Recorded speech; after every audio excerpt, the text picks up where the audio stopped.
നമസ്കാരം, ഞാൻ ഡോക്ടർ അനിൽ. പുതിയ ഒരു വീഡിയോയിലേക്ക് നിങ്ങൾക്ക് ഏവർക്കും സ്വാഗതം. കേരളത്തിലെ ഒരു ജോലി ആഗ്രഹിക്കുന്നവർക്ക് വേണ്ടിയുള്ള ഒരു ഇൻഫർമേഷൻ ആണ്. കേരള പബ്ലിക് സർവീസ് കമ്മീഷനാണ് ഈ നോട്ടിഫിക്കേഷൻ പുറപ്പെടുവിച്ചിരിക്കുന്നത്. കേരള ഫയർ ആൻഡ് റെസ്ക്യൂ സർവീസിൽ ഫയർ ആൻഡ് റെസ്ക്യൂ ഓഫീസർ ട്രെയിനിമാരുടെ ഒഴിവുകളിലേക്കാണ് PSC അപേക്ഷ ക്ഷണിച്ചിരിക്കുന്നത്. 2024 ഡിസംബർ 16 കേരള ഗസറ്റിലാണ് ഇതിന്റെ ഡീറ്റെയിൽസ് വന്നിട്ടുള്ളത്. ഇതനുസരിച്ച് നിങ്ങൾക്ക് 2025 ജനുവരി 15 വരെ ഇതിലേക്ക് ഓൺലൈനായിട്ട് അപേക്ഷിക്കാനായിട്ട് കഴിയും. കേരള PSCക്ക് നിങ്ങൾ ആദ്യമായിട്ട് അപേക്ഷിക്കുന്ന ഒരു 1 ഡേ രജിസ്ട്രേഷൻ പൂർത്തിയാക്കേണ്ടതായിട്ടുണ്ട്. അക്കാര്യം നമ്മൾ പിന്നീട് പറയുന്നതായിരിക്കും. അപ്പോൾ ഈ ഡിപ്പാർട്ട്മെന്റിന്റെ പേര് ഫയർ ആൻഡ് റെസ്ക്യൂ സർവീസ് എന്ന ഡിപ്പാർട്ട്മെന്റിലാണ്. പോസ്റ്റിന്റെ പേര് fire and rescue officer trainee എന്നുള്ളതാണ്.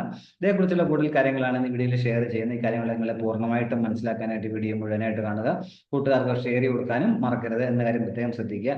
വനിതകളും അതുപോലെ ഡിസബിലിറ്റി ഉള്ളവരും ഈ പോസ്റ്റിലേക്ക് അപേക്ഷിക്കാൻ എലിജിബിൾ അല്ല എന്ന കാര്യം പ്രത്യേകം ശ്രദ്ധിക്കുക. Fire and rescue officer trainee എന്നുള്ള പോസ്റ്റാണ്. ശമ്പള സ്കെയിൽ 27,900 മുതൽ 63,700 എന്ന സ്കെയിലേക്ക് ശമ്പളം ലഭിക്കുക. പ്രതീക്ഷിക്കുന്ന ഒഴിവുകളിലേക്കാണ് എന്നാണ് പറഞ്ഞിട്ടുള്ളത്. അതേപോലെ ഈ റാങ്ക് ലിസ്റ്റ് നിലവിൽ വന്നതിന് ശേഷമുള്ള വേക്കൻസികൾ, റാങ്ക് ലിസ്റ്റിന്റെ കാലാവധിയുള്ള വേക്കൻസികളും ഈ നോട്ടിഫിക്കേഷൻ അനുസരിച്ചായിരിക്കും സെലക്ട് ചെയ്യപ്പെടുക എന്ന കാര്യം കൂടി ഓർക്കുക. നേരിട്ടുള്ള നിയമനമായിരിക്കും. 18 മുതൽ 26 വയസ്സ് വരെയുള്ളവർക്കാണ് അപേക്ഷിക്കാൻ കഴിയുക. അതായത് 2/1/1998 1/1/2006 ഇടയിൽ ജനിച്ചവരായിരിക്കണം. OBC-കാർക്ക്, OBC നോൺ ക്രീമി ആയിട്ടുള്ളവർക്ക് 3 വർഷവും അതുപോലെ SC/ST-കാർക്ക് 5 വർഷവും ഉയർന്ന പ്രായപരിധിയിൽ ഇളവ് ലഭിക്കുന്നതായിരിക്കും. എഡ്യൂക്കേഷൻ ക്വാളിഫിക്കേഷൻസ് പറയുകയാണെങ്കിൽ ഒന്നാമത്തെ ക്വാളിഫിക്കേഷൻ +2 പാസ്സായിരിക്കുക എന്നുള്ളതാണ്. അതോടൊപ്പം പ്രൊഫഷണലായിട്ട് പറയുക ഡിപ്ലോമ ഇൻ കമ്പ്യൂട്ടർ ആപ്ലിക്കേഷൻ ഉള്ളവർക്ക് ഒരു പ്രൊഫഷണൽ അഡീഷണൽ ക്വാളിഫിക്കേഷൻ ആയിട്ട് പറയുന്നത്. +2 ഉള്ളവർക്കൊക്കെ അപേക്ഷിക്കാനായിട്ട് കഴിയും. അതോടൊപ്പം ഫിസിക്കൽ ക്വാളിഫിക്കേഷനും കൂടി വേണം. അതായത് ഹൈറ്റ് ജനറൽ കാൻഡിഡേറ്റ്സ് 165 സെന്റിമീറ്റർ, SC/ST-കാരാണെങ്കിൽ 106 സെന്റിമീറ്റർ, വെയിറ്റ് ജനറൽ കാൻഡിഡേറ്റ്സിന് 50 കിലോഗ്രാമും SC/ST-കാരായിട്ടുള്ളവർക്ക് 48 കിലോഗ്രാമാണ് വെയിറ്റ് പറഞ്ഞിരിക്കുന്നത്. Chest general candidates 81 centimetre, 5 centimetre expansion ഉള്ളതായിരിക്കണം. അതുപോലെ SC/ST കാൻഡിഡേറ്റ്സ് ആണെങ്കിൽ 76 സെന്റിമീറ്റർ ചെസ്റ്റ് ഉണ്ടായിരിക്കുക, 5 സെന്റിമീറ്റർ എക്സ്പാൻഷൻ ഉണ്ടായിരിക്കണം. അതുപോലെ സ്വിമ്മിങ് അറിഞ്ഞിരിക്കണം എന്നും പറഞ്ഞിട്ടുണ്ട്. അതുപോലെ വിഷ്വൽ സ്റ്റാൻഡേർഡ് നല്ല കാഴ്ചശക്തി, ഡിസ്റ്റന്റ് വിഷൻ 6/6 നെല്ലനും 2 കണ്ണിനും ഉണ്ടായിരിക്കണം. അതുപോലെ നിയർ വിഷൻ 0.5 2 കണ്ണിനും ഉണ്ടായിരിക്കണം. ഫീൽഡ് ഓഫ് വിഷൻ ഫുൾ ആയിരിക്കണം.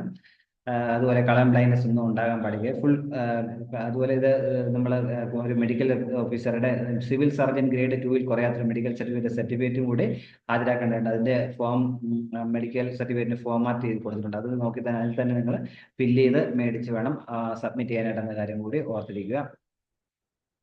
അതോടൊപ്പം നിങ്ങളുടെ ഫോട്ടോ കൂടി അതിനകത്ത് മെഡിക്കൽ സർട്ടിഫിക്കറ്റിൽ സബ്മിറ്റ് ചെയ്യേണ്ടതായിട്ടുണ്ട്. അതുപോലെ ഫിസിക്കൽ എഫിഷ്യൻസി ടെസ്റ്റ് ഉണ്ട്. അതിൽ 8 കാറ്റഗറി ഉള്ളതിൽ ഏതെങ്കിലും 5-ൽ നിങ്ങൾ വിജയിക്കേണ്ടതായിട്ടുണ്ട്. ഒന്ന് 100 മീറ്റർ ഓട്ടം 14 സെക്കൻഡ് ഫിനിഷ് ചെയ്യുക, ഹൈ ജമ്പ് 132.2 സെന്റിമീറ്റർ ചാടുക, ലോങ് ജമ്പ് 457.2 സെന്റിമീറ്റർ, അതുപോലെ 7.264 കിലോഗ്രാം ഉള്ള ഷോർട്ട് പുട്ട് 600.6 സെന്റിമീറ്റർ എറിയുക. അതുപോലെ throwing cricket ball throw 6096 centimetre, rope climbing hand മാത്രം ഉപയോഗിച്ച് 365.8 സെന്റിമീറ്റർ, പുള്ളപ്പ് അല്ലെങ്കിൽ ചിന്നിങ് 8 തവണ, 1500 മീറ്റർ ഓട്ടം 5 മിനിറ്റ് 44 സെക്കൻഡ് ഫിനിഷ് ചെയ്യുക. കാര്യങ്ങൾ ഇത്രയാണ് ഫിസിക്കൽ എഫിഷ്യൻസി ടെസ്റ്റ് പറഞ്ഞിട്ടുള്ളത്. തിരഞ്ഞെടുക്കപ്പെടുന്നവർക്ക് പ്രൊബേഷൻ ആയിരിക്കും 2 വർഷം എന്ന കാര്യം കൂടി ഓർത്തിരിക്കുക.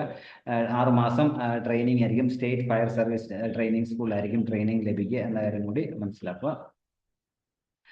അതുപോലെ തിരഞ്ഞെടുക്കപ്പെടുന്നവർ ഒരു ബോണ്ട് സബ്മിറ്റ് ചെയ്യേണ്ടതായിട്ടുണ്ട്. ഈ പോസ്റ്റിലേക്ക് സെലക്ട് കഴിഞ്ഞാൽ 7 വർഷം നിങ്ങൾ ഡിപ്പാർട്ട്മെന്റിൽ സെർവ് ചെയ്യാനൊരു ബോണ്ട് കൂടി സബ്മിറ്റ് ചെയ്യേണ്ടതായിട്ടുണ്ട്. അതുപോലെ ആപ്ലിക്കേഷൻ സബ്മിറ്റ് ചെയ്യാൻ നേരെ തന്നെ പറഞ്ഞു കേരള PSC ആദ്യമായിട്ടാണ് അപേക്ഷിക്കുന്നത് 1 ഡേ രജിസ്ട്രേഷൻ പൂർത്തിയാക്കേണ്ടതായിട്ടുണ്ട്. അതായത് www.keralapsc.gov.in എന്ന സൈറ്റിൽ പോയിട്ട് പേരും ഇമെയിൽ ID മൊബൈൽ നമ്പറും ബേസിക് ഡീറ്റെയിൽസും കൊടുത്ത് നിങ്ങൾക്ക് പ്രൊഫൈൽ ക്രിയേറ്റ് ചെയ്യാൻ കിട്ടും. അങ്ങനെ പ്രൊഫൈൽ ക്രിയേറ്റ് ചെയ്യുന്ന യൂസർ IDയും പാസ്വേഡ് ഉപയോഗിച്ച് നിങ്ങളുടെ പ്രൊഫൈൽ ഓപ്പൺ ചെയ്തതിനു ശേഷം പിന്നീട് എത്ര തവണ വേണമെങ്കിലും അപേക്ഷിക്കാൻ കഴിയും. അതുപോലെ ആദ്യമായിട്ട് പ്രൊഫൈൽ ക്രിയേറ്റ് ചെയ്യുന്നത് നിങ്ങളുടെ ഒരു റീസെന്റ് ആയിട്ടുള്ള പാസ്പോർട്ട് സൈസ് ഫോട്ടോ അപ്ലോഡ് ചെയ്യേണ്ടതായിട്ടുണ്ട്. അപ്ലോഡ് ചെയ്യുന്ന ഫോട്ടോയുടെ അടിയിൽ നിങ്ങളുടെ ഫോട്ടോ എടുത്ത തീയതി നിങ്ങളുടെ പേരും വ്യക്തമായിട്ട് രേഖപ്പെടുത്തുക എന്ന കാര്യം കൂടി മനസ്സിലാക്കുക. പിന്നെ പ്രത്യേകം ശ്രദ്ധിക്കേണ്ട കേരള PSCക്ക് തികച്ചും സൗജന്യമായിട്ട് നിങ്ങൾക്ക് അപേക്ഷിക്കാൻ കഴിയും. അപേക്ഷാ ഫീസ് ഒന്നും ഉണ്ടായിരിക്കത്തില്ല.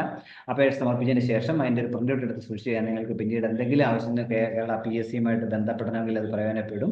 അതിനായിട്ട് നിങ്ങൾ നിങ്ങളുടെ പ്രൊഫൈലിൽ ചെന്നിട്ട് മൈ ആപ്ലിക്കേഷൻസ് ലിങ്കിൽ ക്ലിക്ക് ചെയ്ത് നിങ്ങൾക്ക് അതിൻ്റെ പ്രിന്റ് ഔട്ട് എടുത്ത് സൂക്ഷിക്കാനായിട്ട് പറ്റും.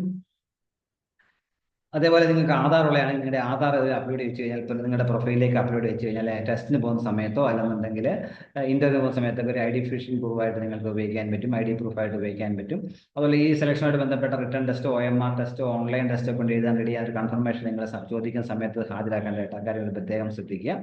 ഇതിലേക്ക് അപേക്ഷ ലഭിക്കുന്ന അവസാന തീയതി 2025 ജനുവരി 15 www.kerala.psc.go.in സൈറ്റ് വഴി നിങ്ങൾക്ക് ഓൺലൈനായിട്ട് ഇതിലേക്ക് അപേക്ഷിക്കാനായിട്ട് കഴിയും. താല്പര്യമുള്ളവരെ ഈ അവസരം പരമാവധി വിലപ്പെടുത്തുക. 12ാം ക്ലാസ് പാസ്സായിരിക്കുന്നവർക്കൊക്കെ ഇതിന് അപേക്ഷിക്കാൻ കഴിയും. ഈ ഗ്രൂപ്പിൽ വരുന്നവർക്ക് ഇത് തീർച്ചയായും അപേക്ഷിക്കുക, കൂട്ടുകാർക്ക് ഷെയർ കൊടുക്കുക. ഇനി ഇതുപോലെ ഇൻഫർമേഷൻ ലഭിക്കാൻ നിങ്ങൾ ഈ ചാനൽ സബ്സ്ക്രൈബ്, സപ്പോർട്ട് ചെയ്യാനും മറക്കരുത്. Thank you.